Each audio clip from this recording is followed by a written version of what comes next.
अस्सलामुअलैकुम नाजरीन, मैं हूं आपकी मेजबान नयाब चौधरी। आप देख रहे हैं वॉइस ऑफ पाकिस्तान। नाजरीन, आज हमारे साथ है मीरा जी, फिल्म स्टार।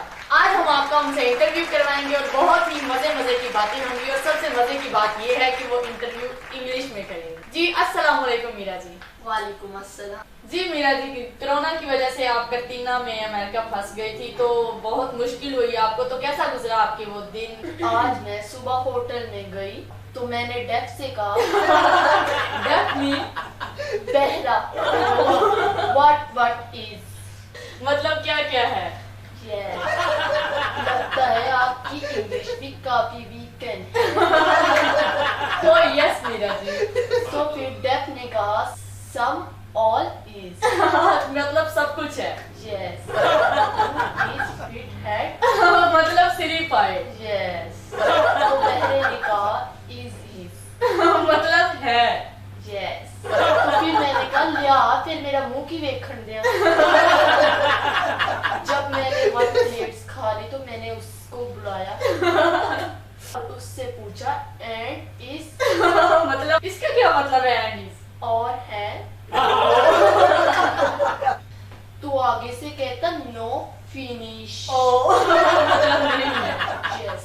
तो फिर मैंने कहा ब्रिंग 1 ओपन माइंडेड बोतल। इसका क्या मतलब है बीइंग माइंड? बोतल द ढक्कन खोल के ले। उसके बाद मैंने बड़े सुकून से कैंडल लाइट डिनर किया। सुबह कौन सा कैंडल लाइट डिनर होता है? Sunlight was coming. इतना प्यारा एटमॉस्फेयर था होटल में। आपका भी एटमॉस्फेयर। यस। ओह, एक तो आपको इंग्लिश का तर्जमा भी करके बताना पड़ता है। आप तो पढ़ी लिखी लगती हैं, आपको तो खुद समझ जाना चाहिए। जी जी, आपके इंग्लिश समझने के लिए 3 दफा PhD करनी पड़ती है। Song was walking. What means song was walking? इतना प्यारा गाना चल रहा ओह, था। तो डेफ ने फिर आके मुझसे पूछा मैडम एंड सम, इसका क्या मतलब? और कुछ? तो फिर मैंने कहा no handsome go and bring the, मतलब मैथमेटिक्स। जात हिसाब लेके आ, मैं की खाता मैनू नहीं याद। ना मैनू ये याद रहता मैं की खाता ते ना मैनू ये याद रहता मैं किंदा किंदा खाता। जब वो मैथमेटिक्स लेके आया तो मैंने उसको 100 पीस टिप दे दिया। Oh wow. Go and kill the waves, मतलब जा ते जा मौजा मार।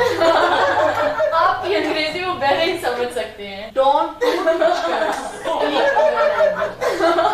Speak word work with word. इसका क्या मतलब है? अपने काम से काम रखो। अच्छा, तो आप ये छोड़े, आप ये बताएं कि आपकी मंगनी टूटने की वजह क्या हुई? बस वजह क्या होनी थी, बस मिसिस थम गुम गई। इसका क्या मतलब मिसेस थम? अंगूठी गुम गई। जानी चाहिए हम मीन अंगूठा, मिसिस थम मीन अंगूठी। मिसेस थम मीन अंगूठी। ये बस एक मिसिस थम के पीछे उन्होंने मेरी इंसल्ट शुरू कर दी। मिसेस थम के पीछे। Then I became straight with them। मतलब फिर मैं वाला ना सीधी हो गई। फिर मैंने कहा व्हाट इज योर टाइमिंग, मतलब तुम्हारी औकात क्या है? बिग लिविंग नॉट बड़ा रहंदा नहीं किधरे। तो फिर इसका मतलब है कि आप फिर नए रिश्ते की तलाश में। Yes you have.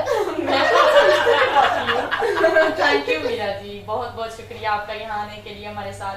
Thank you नाजरीन, उम्मीद करती हूँ कि हमारी वीडियो आपको पसंद आई होगी और मीरा की इंग्लिश आपको समझ आई होगी, क्योंकि उन्होंने तर्जमे के साथ इंग्लिश बताई है। इन्हीं अल्फाज के साथ नयाब चौधरी और मीरा जी को इजाजत दें। मिलते हैं एक नई वीडियो के साथ। पाकिस्तान जिंदाबाद।